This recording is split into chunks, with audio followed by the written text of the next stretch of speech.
Human productivity, often measured in macroeconomics as GDP, has steadily climbed in most nations for decades. This is especially true in Western countries, largely spared from the devastation of major wars or extreme foreign interference. This rise in GDP means goods and services are cheaper and faster to produce. Technological advancements, from mechanical automation to software, system optimization, and now artificial intelligence, have steadily reduced the need for human labor and cognitive effort in many areas. Productivity gains should, in theory, translate into greater abundance, lowering the cost of living as our ability to produce increases. Yet this is not what we see. If GDP keeps climbing, if buildings are constructed faster, food is grown in greater abundance, and manufacturing becomes more efficient, why is life getting harder? Why does survival in this sanitized, money-centric game feel more stressful and, for many, impossible?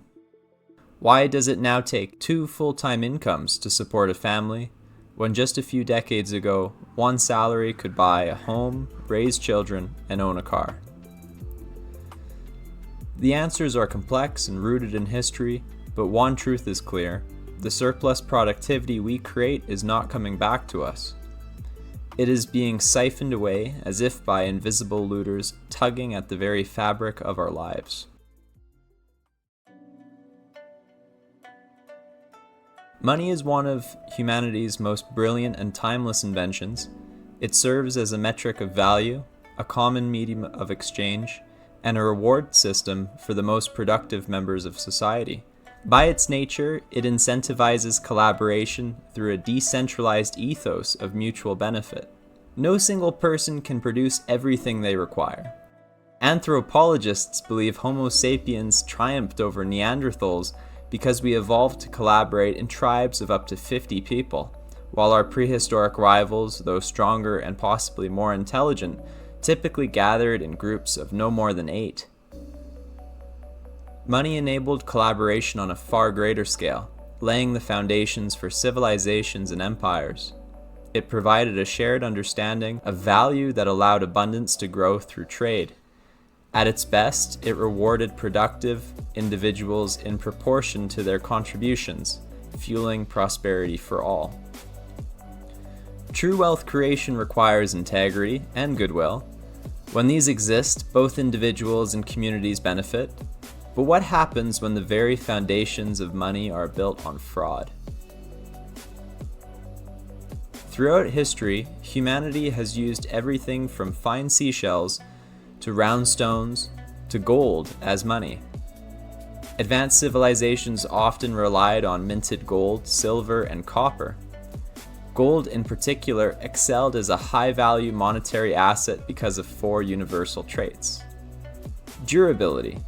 It withstands time and weather. Portability. It carries high value relative to weight and size. Divisibility.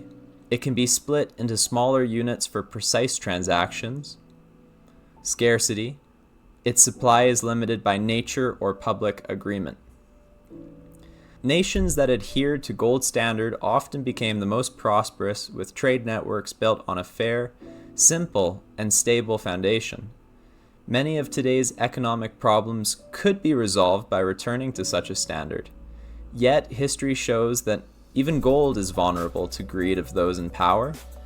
In 1933 and again in 1971, leaders abandoned it in favor of unchecked printing, a short-term gain for a few that ultimately seeded long-term collapse. A novel that deeply influenced me during a pivotal chapter of my life was Ayn Rand's Atlas Shrugged.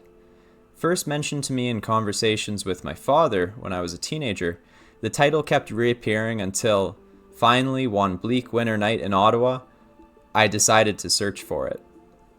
After a workout at a Gothic gym and pool facility, my small sanctuary amid the city's drug-ridden streets and harsh disparity, I walked into a tiny, dimly lit bookstore where books were stacked 8 feet high, shelves hidden behind teetering towers known only to the shopkeeper. "Do you have Atlas Shrugged?" I asked as I stepped inside.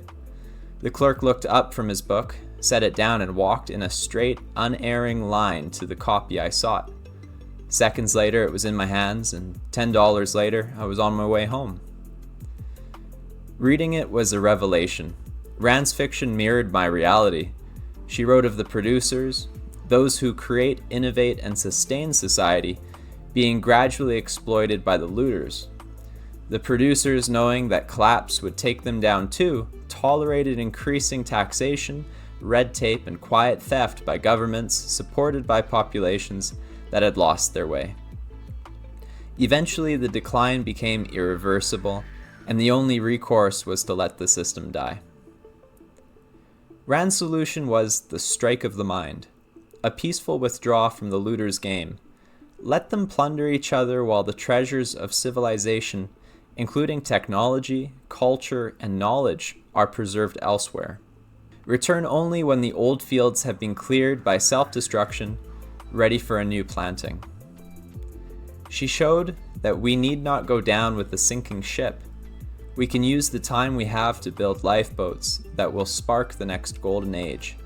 Those who see such a turning point must find ways to detach from the system's malignant codependency and join with others to build communities on the frontiers of the next civilization. No war, no fight. Simply give to Caesar's what is Caesar's and prepare for what comes next.